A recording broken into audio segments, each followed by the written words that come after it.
Hello, my name is Marta, and I am so excited to introduce my first self-published book, Light in the Dark, A Guide for Navigating Winter Depression. I just want to walk through the book and the way it's laid out, just to give you an idea of what we have in store here.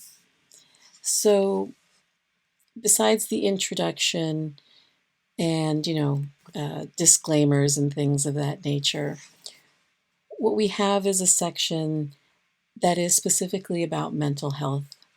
And so it talks a little bit about seasonal depression, and we also go into navigating care for medication, choosing a therapist, and I've included a worksheet on medication consideration. And so what I mean by this is if you're someone who is considering medication, for a lot of people, it's a really tough decision to make. Most people, at least that I've worked with, don't come to this decision lightly. They put a lot of thought into it for lots of good reasons. And so I put together this worksheet to kind of, not as a way to tell you if you should or shouldn't take medication, but as a way for you to kind of ask yourself questions to see what's important to you, what do you value, and you come to your own conclusion on whether you want to take medication or not, or even explore considering medication. And of course, you would go through the final decision, ideally with a qualified practitioner, so somebody who can prescribe medication. So yes, as I mentioned before, how to choose a therapist, information on nutrition and mood, and then we go in. Oh, before I go further there, I have information here about holistic practices, so things that are not so much of the Western treatments for seasonal depression. So as far as Western treatments goes, these are the ones that, usually you will find through a psychologist, a therapist, and things like that. But holistic practices are things that are more related to other professions or other ways of healing, and that's including ancestral practices and more traditional healing methods. So we're looking at acupuncture, mindfulness, herbal consultations, Ayurvedic consultations, Qigong, things of that nature. And so after we go through all of, the disclaimers and the mental health information, we start to go into the sections of the book that talk about the different seasons. And so in these workbooks, we start with the autumn equinox, followed by Samhain or Samhain, then winter solstice or midwinter, and lastly, Imbolc. And the reason I bookended from the autumn equinox to Imbolc is because these are the months that are the colder, darker months of the year. And I wanted us to be able to get a head start on it starting in the autumn equinox and follow it through all the way to those first months where we begin to see spring emerge. And so each seasonal section has the same components. There's an introduction section that talks a bit about the season itself and global themes, keywords, followed by a section on herbal symbolism. Now, I'm not a herbalist. I'm a licensed marriage and family therapist, and so I cannot give information about, taking herbs for wellness, but I can speak on the symbolism of these herbs and how these symbols might be of support and use for you as you kind of put together your own creative practices. And so we have herbal symbolism with a few recipes. And why are there recipes in a workbook about mental health? Well, because this is a workbook that is taking a holistic approach to it. With depression, sometimes it can fall into the not fall into the category, but sometimes symptoms can show up as overeating or undereating. In either case, we got to eat. And why not utilize food as a way to help nourish our bodies and nourish our mind at the same time? So I included recipes in each chapter, in each seasonal chapter, that kind of go with the theme of the season. Next, we have journal prompts.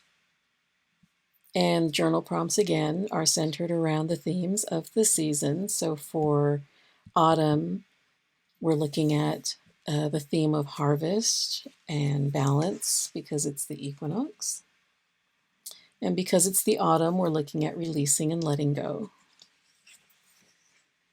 Next, we have creative expression activities, so art activities. Each art activity features an example of something that I've created for the season as well. I've found these activities to be very helpful for myself when working through not so much seasonal depression, but depression in itself. There's a lot of insights that we can get when we're tapping into the creative mind, getting out of that analytical mind and jumping into more of a symbolic part of our mind can really help bring out some insights that might be blocked when we are trying to overanalyze everything. And so there'll be a few art activities, again, each grounded into themes of the season. And then lastly, we have a worksheet that is more about an experience. So the journal prompts are more about journaling and having insightful questions, where the worksheets are about taking action. So for the autumn, we're looking at this worksheet on creating a sensory space, basically kind of creating a space in whatever way you can that feels comforting and nourishing. I think one of the things that can be particularly scary about seasonal depression or just depression in general is how much it can cause us to withdraw and feel very, very isolated and alone, even if we have the presence of loved ones around us. So, the purpose of this exercise is to intentionally create a space where we can cozy up and be on our own, but in a way that feels supportive and nourishing instead of separate from the outside world. So that is an idea of what each seasonal chapter kind of looks like. I just want to point out here that some seasonal chapters have a little extra in the introduction to the season. So for example, for Samhain, we have the standard, global celebrations and universal themes, but I also included a chapter here on the Kaliak. And then let's see if it's over here. Midwinter. There might be an extra section in here. Let's see what we got. Nope, there's not one in there. Oh yes, it's in bulk. So in bulk, I have an extra section here on languishing, because this is kind of the time of the year in that early spring, which is in bulk, where we might not quite feel ready to come out of that sleepy winter stage yet. And for some folks, we can start to question, like, are we going to be okay? Am I okay? Why don't I feel more energy? It's nice outside. What's going on? So I wanted to include a little bit about languishing because it just feels so appropriate for that time of year. Once you go through all of the seasons, or the 4 seasons that are covered in this book, I want to point out that in the appendix, there's resources here that might not be referred to through the rest of the book. So there are mental health resource numbers not for emergency, like crisis emergency, but if you're needing to reach out and have extra support. Vagal nerve exercises for stress reduction, grounding and centering techniques. There's a symptom tracker chart that I put in here that's good for a month of tracking symptoms. It just serves as an example, and of course you can create your own or use digital, which most people will use an app or something like that.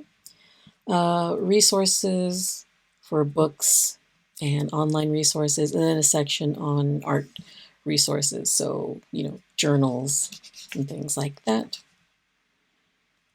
So yeah, that is the book Light in the Dark, A Guide for Navigating Winter Depression.